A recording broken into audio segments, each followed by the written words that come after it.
Hey, welcome to a very special patio therapy where I am inside because it's raining, which is not supposed to do in Southern California, so that's always fun when the unexpected happens.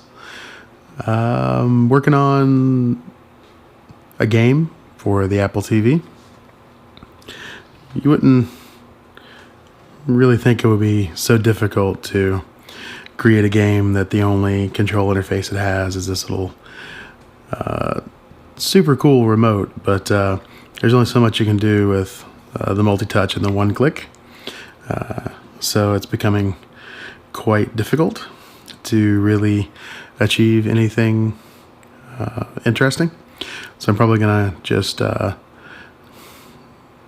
fall back and do something like a trivia game or something like that, so that the majority of the movements are going to be swiping and one click, so it'll work to the advantage of the controller. Speaking of games, working on the second episode of Dev'd In, where we go into more detail about In Defense of Dreams, which is no longer going to be an an Apple TV game because the controls are just too complex for that thing, and Apple has made the decision to enforce all games developed for the Apple TV have to be controllable by this, I should say. You can also support a gamepad, but if you can't do everything with this, it doesn't pass muster and will not make it to the App Store, and a endless shooter really isn't the right game for this type of controller. So it's kind of a bummer, but I'm still going to build it for Mac and probably iPad, and then Xbox One if I can swing it. So little letdown on that end, but I will be now developing 2 games simultaneously since I still want a game for the Apple TV. So that's going to be a ball of fun, I'm sure. Working on the 3 sheets. I know I haven't talked about it in a while, but it is not dead. We are just kind of in a hiatus because the scope of the show has really grown, and in a good way.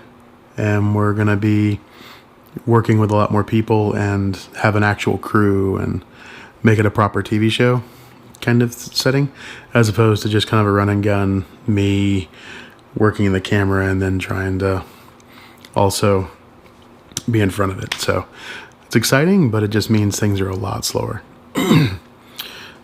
Speaking of filming, we just got through with our first week of using our publishing schedule to create, edit, and release shows on Silliness and Such, our YouTube channel, and it went really well.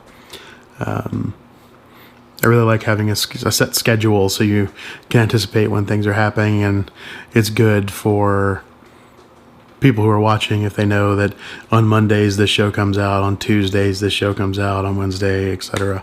They know what to expect and when, and that helps a lot. So thanks everyone who's been watching. We've got 11 or 12 subscribers now, and we're around 500 views or so on our videos, which, given the time frame that we've been doing them and the fact that we didn't really have a base of people to begin with who were just chomping at the bit to watch our videos, I'm calling that a successful first month. And if you're watching this, you're part of that, so thank you. Yeah, not a lot this week. Just head down, working on stuff. Oh, I'm updating all of my apps for iOS 9 and trying to also add support for as much of the 3D touch, whatever it's called, on the iPhone 6s, just to take advantage of that. It's been fun. It's interesting the way they implemented some of the APIs, but it's been a fun challenge to find the right way to use those things. A lot of people have a tendency to get attracted to the bright and shiny and not really think about is there a real use case for, pinch and pop or whatever it's called, peek and pop? They just add it to add it, and I don't really want to fall into that trap. So I've been taking my time and implementing things that seem to make sense for each of the apps. So hopefully in the next 2 weeks, some of those things will hit the store, and we can see how well that goes over. All right. Well, this has been indoor because of the stupid rain patio therapy. Thanks for joining. As always, subscribe, like, comment, talk to me on Twitter, whatever. Just engage, as it were. Thanks. Have a good one. Bye-bye.